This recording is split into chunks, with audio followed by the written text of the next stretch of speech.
আর মানে জলের কালারটা জানা, উফ।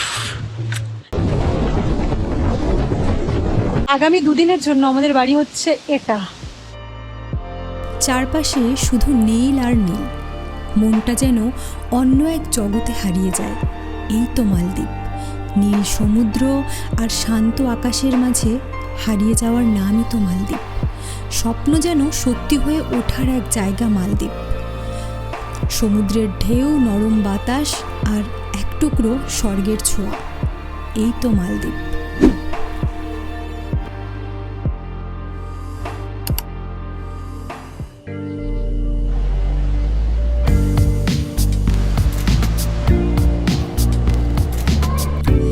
কিছু স্বপ্ন শুধু চোখে দেখা যায় না, একদিন সত্যিও হয়ে যায়। নীল সমুদ্র, শান্ত বাতাস আর অনন্ত আকাশের মাঝে আমরা এসে পৌঁছলাম আমাদের স্বপ্নের দেশ মালদ্বীপে।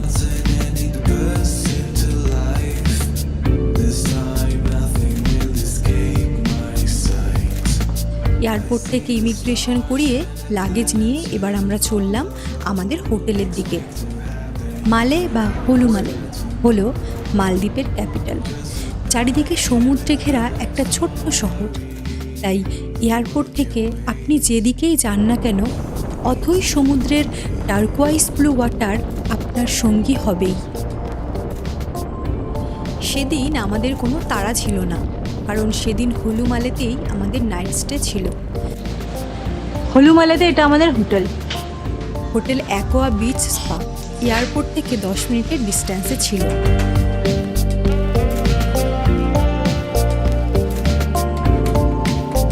ওই দিন সন্ধ্যায় আমরা পায়ে হেঁটে চারপাশটা ঘুরে দেখেছিলাম।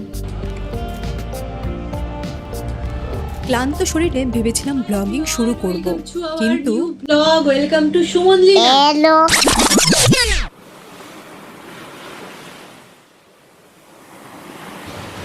High, hello, welcome to our channel and welcome to Maldives. আজকে মলদ্বীপসে আমাদের সেকেন্ড ডে। কাল আমরা মলদ্বীপসে এসে পৌঁছেছি আর আমরা রয়েছি হচ্ছে হলুমালে। আজকে আমরা এখান থেকে চেক আউট করে যাব আমাদের যে প্রাইভেট বিচ রিসর্ট, মেইন যে প্রাইভেট বিচ রিসর্ট সানশিয়া উলুভ্যালিতে। কাল আমরা এখানে এসে পৌঁছেছি হচ্ছে বিকেল বেলাতে, মানে ওই মলদ্বীপসের টাইম অনুযায়ী হচ্ছে 3:30 নাগাদ। তো তখন না এসে এত টায়ার্ড ছিলাম, যেহেতু আগের দিন রাতে বেরিয়েছিলাম, তো এসে ব্লগিংটা স্টার্ট করার কোনো এনার্জি ছিল না। তার জন্য আজকে সকাল থেকে স্টার্ট করছি হচ্ছে 5 রাত 6 দিন। তো তার মধ্যে 1 রাত আমরা রয়েছি হলুমালে, কালকে বেরিয়ে গেছে, আর হাতে রয়েছে 4 রাত। তো 4 রাতের মধ্যে আমরা আমাদের যে প্রাইভেট বিচ রিসর্ট সেটা সানশিয়ামে যাব। সানশিয়ামে 2 রাত আমরা স্টে করব হচ্ছে বিচ রিসর্টে, আর 2 রাত থাকছি ওয়াটার ভিলাতে। তো আশা করি আগামী 4টে দিন ভীষণ ভালো কাটবে। তো আপনাদের সঙ্গে মোটামুটি যতটা পারি শেয়ার করার চেষ্টা করব। মলদ্বীপসে আপনারা দুভাবে, মলদ্বীপস এক্সপ্লোর বা মলদ্বীপে ঘুরতে আপনারা দুভাবে আসতে পারেন।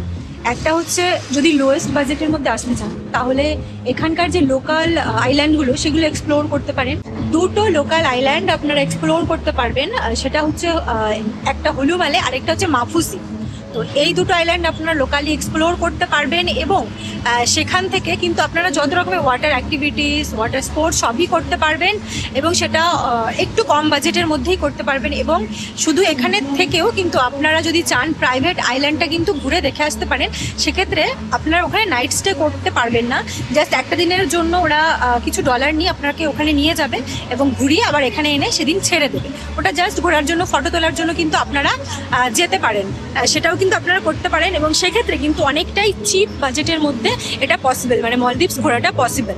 যেটা যদি প্রাইভেট আইল্যান্ডে থাকা হয় সেক্ষেত্রে বাজেটটা অনেকটাই বেড়ে যায়, বাট ওটা করলে কিন্তু অনেকটা কম খরচের মধ্যে আপনারা মলদ্বীপস ঘুরে যেতে পারবেন। আমরা যে হোটেলে রয়েছি তার একদম পাশেই হচ্ছে বিচটা, আর এই দেখুন এখানে অনেকে ওয়াটার স্পোর্টস করছে, স্নরকেলিং করছে, ওয়াটার স্কুটি, সব ওয়াটার স্পোর্টসই এখানে হচ্ছে।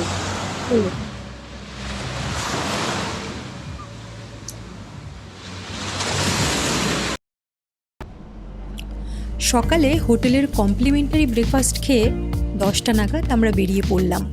প্রথমেই আমাদের যেতে হবে এয়ারপোর্ট, সেখান থেকে ফেরি করে আজ আমরা পৌঁছবো আমাদের প্রাইভেট আইল্যান্ড সানশিয়া উলুভ্যালি। ফেরির টাইম ছিল দুপুর 11:30টায়।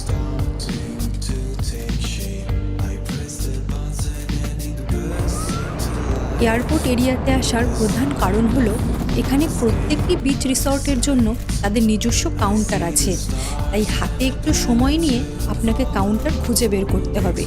সেখানে সমস্ত বুকিং ভাউচার জমা করতে হবে এবং সেগুলো চেক করে আপনার লাগেজে তারা প্রাইভেট বিচ রিসর্টের ট্যাগ লাগিয়ে দেবে এবং তারাই গাইড করে আপনাকে ফেরি অবধি নিয়ে যাবে।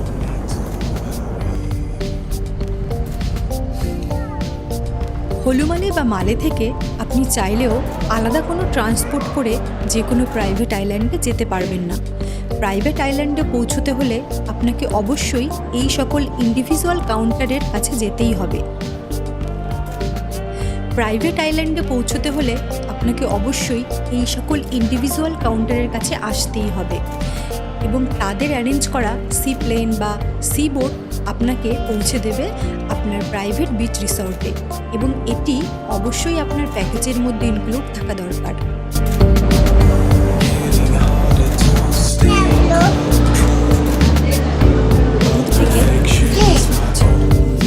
আমাদের ট্রান্সপোর্ট ছিল স্পিড বোট। হলুমালি থেকে সানশিয়া মলুভালি রিসোর্টে পৌঁছতে আমাদের সময় লেগেছিল প্রায় 1 ঘন্টা মতো। স্পিড বোটগুলো যথেষ্ট বড় এবং যেহেতু দুপাশে কাঁচ দিয়ে ঘেরা, তাই ছোট বাচ্চা নিয়ে যেতে কোনো অসুবিধাই হবে না। কিছু দূর যাবার পর দূর থেকে প্রথম সি গ্রিন জলের ওপর সারি সারি ওয়াটার ভিলাগুলো চোখে পড়ল। মনে হচ্ছিল যেন এক স্বপ্নের কোনো জায়গার দিকে এগিয়ে যাচ্ছি। সমুদ্রটা এত শান্ত আর স্বচ্ছ, ছোট ছোট ওয়াটার ভিলাগুলো যেন জলের ওপর ভেসে আছে। সেই মুহূর্তে আমার মনে হচ্ছিল এটা কি সত্যি নাকি আমি কোনো ছবির ভেতরে চলে এসেছি।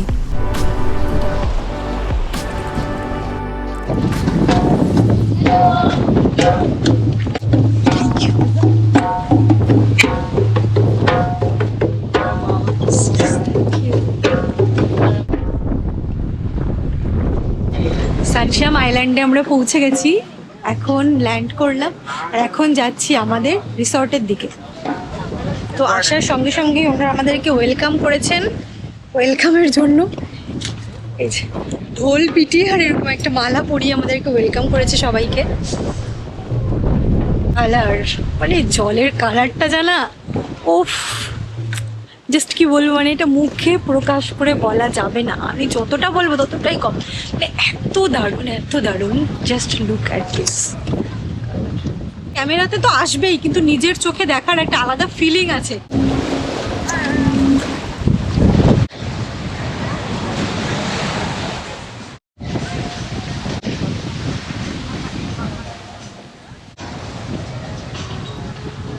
প্রথমেই আমাদেরকে দেওয়া হলো ওয়েলকাম ড্রিঙ্ক এবং একটি করে হ্যান্ড টাওয়েল।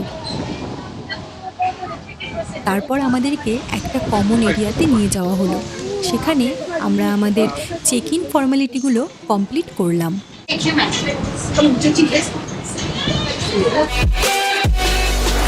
আমার তো এই জায়গাটাই সব থেকে বেশি ভালো লেগেছে। আদারওয়াইজ খাবারের টেস্ট ভালো।